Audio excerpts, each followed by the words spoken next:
Sports fans compare UFC athletes to NFL stars or NBA stars, and a lot of keyboard warriors say that UFC fighters are just underpaid considering how much money that Zuffa makes. How do you respond to those critics?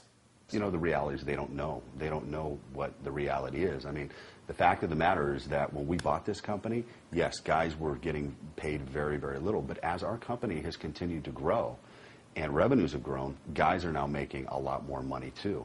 I can tell you that there is a number of guys that make well into the millions every single year. There's guys that make over into the 10 million every year in that category. That doesn't include sponsors or anything like that.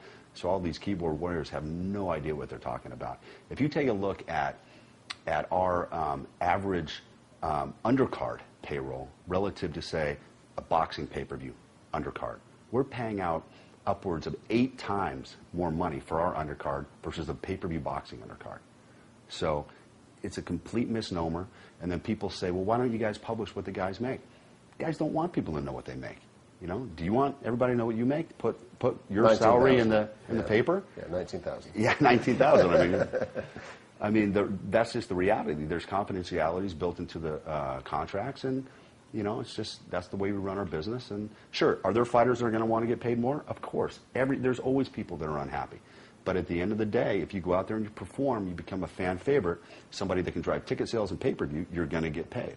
There's only a couple of more roadblocks for Zuffa here in the U.S., one of those being, of course, the state of New York. From what I understand, there's some beef between your family and a union, and that union just happens to contribute a lot of money to one of mixed martial arts' major opponents in the government of the state of New York. Can you tell us if that's correct and kind of help us understand how this battle is going on? Yeah, I mean, you're absolutely right. As bizarre as that sounds, the fact that mixed martial arts is not legal in New York is solely because of the culinary union. And you say to yourself, the culinary union, what's the connection to that? I mean, here you have a sport, a business that when they come into town has a massive economic impact in the tourism business. When we went to Toronto, we were there for 3 days. We had over $45 million economic impact over the weekend. And who do we impact? The culinary workers, the people who work in the hotels, people who work in the restaurants, the maids, all these people.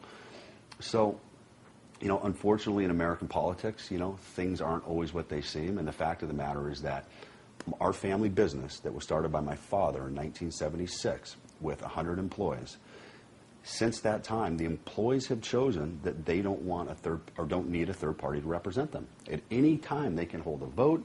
They can decide to unionize it. We have nothing to do with it. We're completely out of the equation. It's up to them. But they have chosen so far that they don't feel like they need third-party representation. Fine. All right? In addition to that, that company has been named by Fortune magazine, I think 3 times, I can't remember, 3 or 4 times, as one of the 100 best companies to work for in America. Right? And that's a complete third-party poll, interviews that they do with the employees and everything else, up there with companies like Google and Starbucks and all the big names. Okay? So obviously we're doing something right over there.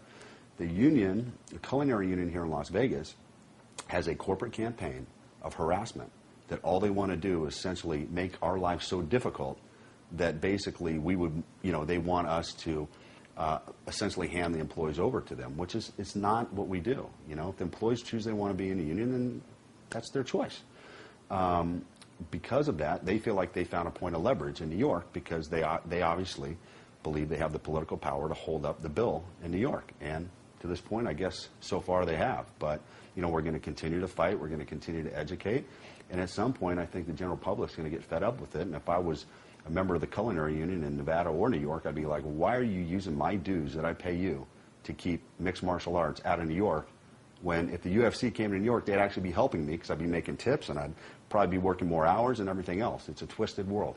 You mentioned your love for boxing earlier, how that is what brought you and Dana White back together after many years. Would Lorenzo Fertitta and Dana White and the Zuffa family ever consider getting into the boxing world to help fix that broken model? You know, I don't think so. I mean, certainly you never say never, but it's just not what we do. You know, boxing is a different animal. It's very fragmented, and I just don't know if it can ever really be put together or ever be fixed. And one of the things that is concerning to me is, you know, for instance, I have 2 teenage boys, and they've got their friends over the house, and I talk to kids and everything else. There's a great deal of these kids that have never even seen a boxing match. They don't even know what boxing is. You know, like I took my son, I started giving boxing lessons had him start boxing lessons, and it kind of hit me because he was having kind of a hard time getting the rhythm of what was going on. It hit me. He said he's never watched it. So we have a whole generation that is missing that sport, that doesn't even understand what boxing really is.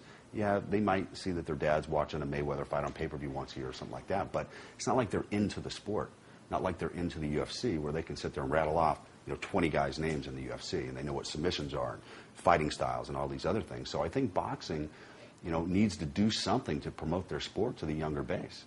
Mr. Fertitta, thanks so much for your time today. You bet.